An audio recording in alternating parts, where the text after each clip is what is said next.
But we want to get started with Rachel Aragon, who is live at the Maryland Food Bank's new warehouse in Lansdowne to tell us how you can help out during this time of need. And they really need it, Rachel. Yeah, Patrice, good morning. I want to step back actually first to show you and Tom just what this new warehouse looks like. It was donated and in fact started in use just about 2 weeks ago. And here with us this morning is Rick, VP of Senior Operations. Good morning, Rick. Good morning. How are you today? I'm great. We're up this early and you guys have been busier than usual. Tell us about this warehouse that we're in. Sure.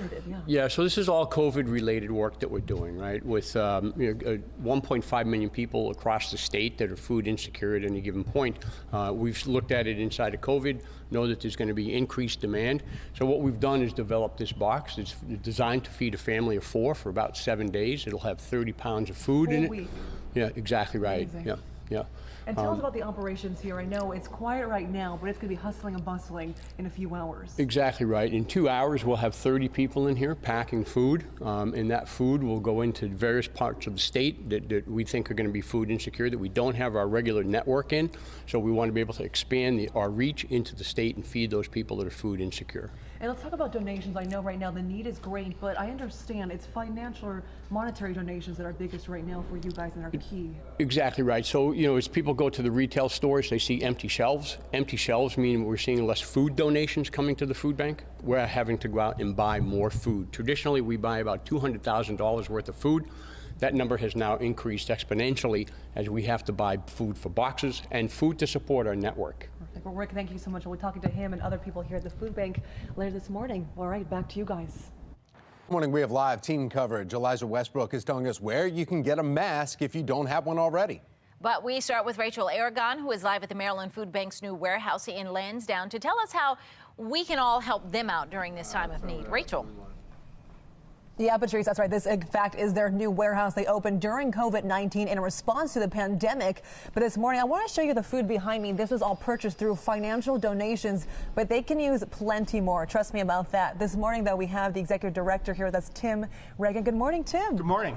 So tell us about what we have behind us. I want people to know this is purchased from everyday donations that you guys could definitely use more of. Yeah, donations are down, they're flat, actually decreasing, and we only have a couple of weeks really of donated food, and this is all purchased food and going into the boxes that we're making, backup boxes for our partners and others around the state. Now, you guys, in response to not just opening up a new warehouse to meet demand, you guys have hired some pretty remarkable workers recently. Yeah, we knew this is a physical job. You have to be on your feet all day, and we know that the restaurant industry has been impacted. And in FoodWorks, we train people to be in the culinary industry. So we actually advertise through several different culinary companies and the Baltimore Restaurant Relief Fund, Foreman Wolf, Atlas Restaurant Group, and we hired over 30 restaurant workers and folks from other industries, but primarily restaurant workers, because we know they can handle the physical load of this job. Well, Rick, thank you so much. And we're going to talk to some of those workers later this morning. But again, if you want to donate, of course, so they can buy more food like this, you can head to their website, of course. All right, back to you guys. We have live team coverage. Eliza Westbrook tells us where you can find a mask if you don't already have one. But we start with Rachel Aragon live at the Maryland Food Bank's new warehouse in Lansdowne to tell us how you can help out in this time of need. Rachel. Yeah, John, Patrice, good morning. There's so many hard-working workers this morning at the new warehouse that was really just acquired to fit the need for COVID-19 response. And here is one of their best volunteers and workers, Armand. Good morning. Good morning. You really make this ship running and going this morning. Yeah, I'm blessed. It's been a blessing. I've been here 3 weeks now, and if not for the people behind me, this wouldn't be running as smooth as it is, and it's rewarding. We look at this in terms of number of families that we're feeding per day, and right now it's about 2,000 families a day, and so that just keeps everybody really interested in the process.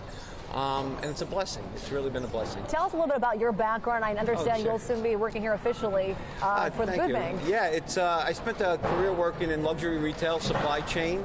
But just never as fulfilled as I'm feeling right now. It's been, like I said, just wonderful. It just gets up every day. It's been really good. And you mentioned these are for the families, and of course people can donate if they can to help feed more. Absolutely. But you were even saying you're just so blessed to get out of the house right now. Oh yeah, listen, it's great. You come here, it's a great environment, right? These people are just really, really special. And again, I feel really happy to be here. Well, Armand, thank you so much, and I'm sure the community is very blessed to have workers and volunteers like yourself. Thank you. All right, back to you guys.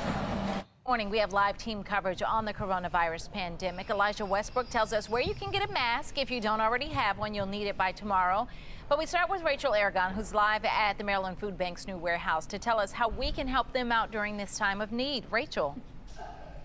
Yeah, Patrice, good morning. This warehouse right here, as I've told you before, they moved into here exactly 2 weeks ago. This is in addition to what they already have to meet that growing need during COVID-19. And here this morning is our CEO, Carmen. Good morning, Carmen. Good morning. How are you? I'm great. And we have some volunteers and workers who are just getting in this morning, and they're going to be busy working, filling up these boxes behind us. Yeah, this is one of our solutions that we're providing during this pandemic, providing these access to these backup boxes.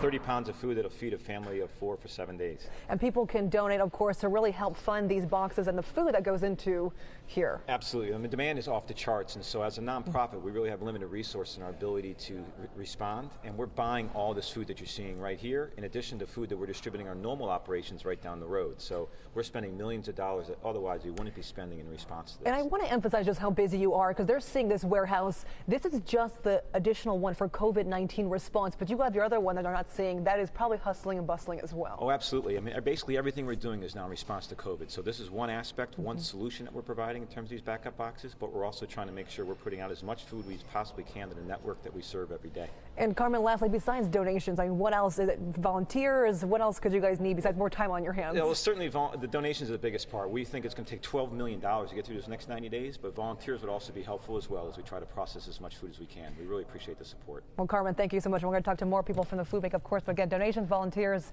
and probably some more time everyone can use. All right, back to you guys. We have live team coverage on the COVID-19 pandemic. Elijah Westbrook is telling us where you can go and get a mask if you don't already have one. We start, though, with Rachel Aragon, live at Maryland's Food Bank's new warehouse in Lansdowne to tell us how everyone out there can help during this time of need. Rachel. Yeah, Tom, that's right. I need to tell you, you can clearly see just how busy it is here in the new warehouse. And their CEO, Carmen, here is going to tell us why they needed to really add that additional warehouse to meet the need during COVID-19. Good morning. Good morning. Yeah, the demand was off the charts, and we needed every inch of space that we could have in our existing facility a couple miles down the road to respond to the COVID demand. So we've set up this other site so that we can focus on one of the solutions that we're providing during this time. Now, you guys can obviously use some more monetary donations to really fund these boxes that are feeding, dozens, if not hundreds of families. Tell me about the workers that we're seeing right now. They're pretty special, I know that. They're very special. These are our newest employees. We opened up here about 2 weeks ago, and each one of these folks who were affected in some way, shape, or form by the pandemic and now have an opportunity to work for the Maryland Food Bank, packing boxes for people in need. So it's a great story. And they're seeing these boxes being packed. How far do they go? I mean, it's amazing how much one box can go a long way. It can. So it feeds a family of 4 for 7 days. We'll be distributing all over the state. And again, this is one of the solutions we have. This is in addition to the normal work that we're doing in trying to provide food at our primary facility down the road. So it's one of several solutions. And lastly, Carmen, how hard is it to anticipate the need of volunteers, donations during this time? Because we don't really know an end in sight. Unprecedented time for everybody as raised this pandemic, right? So we're trying to do as best we can to look out in the future. We're really taking it in 90-day increments and making sure that we're doing as much as we can during this time of heightened anxiety and heightened need. And so hopefully over time that'll subside, but right now we're worried about getting food out for the next 90 days for sure. Carmen, thank you so much. And again, you can donate with a link on our website, of course, at foxbaltimore.com. But yeah, more donations, volunteers always needed. Thank you so much. Thank you very much. All right, back to you guys. Coverage on the COVID-19 pandemic. Elijah Westbrook is telling us where you can find a mask and go get one now if you don't have one already. We start, though, with Rachel Aragon at the Maryland Food Bank's new warehouse in Lansdowne to tell how you can help out during this time of need. Rachel. Yeah, the Maryland Food Bank moved into this new warehouse just about 2 weeks ago to really meet this new demand during COVID-19. But the workers you see behind me are pretty special. They were recently either let go or furloughed because of COVID-19, but now they have a job with the food bank. And one of those workers here is Nancy Chong. Good morning, Nancy. Tell me about, you were recently working for a local business or two before coming here. Yeah, I worked for a little Chinese restaurant bartending, and I was also a family service counselor for a cemetery. During that difficult time, how did you hear about an opportunity to work at the food bank? Tim actually posted on Facebook that they were hiring about 25 to 30 people, and I jumped at the chance. Tell me a little bit about what the work that you and your fellow workers are doing right now with these boxes. Every day they kind of tell us that we feed about like 2,000 families and more, and it's really rewarding that we get to help feed so many families. And I was just going to ask that really, I mean, how special is it not only to have a job right now, but really you are directly impacting those families who could use an extra meal or two. I'm extremely grateful. I love helping people. I feel like a lot of people should come and try to volunteer and help out if they can. Well, Nancy, thank you so much. I'm sure myself as well as many in the community are really grateful for the work you're doing right now with the food bank. Thank you. All right, back to you guys in the studio.